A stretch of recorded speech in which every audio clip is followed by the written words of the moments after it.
కాలం మనందరినీ నడిపించే శక్తి. అది ఎవరికోసం ఆగదు, ఎవరికీ తలవంచదు. ఆ కాలానికే స్వరూపం కాలభైరవుడు.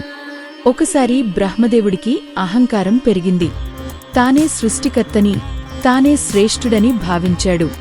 ఆ అహంకారాన్ని తగ్గించేందుకు పరమశివుడు కాలభైరవుడిగా అవతరించాడు.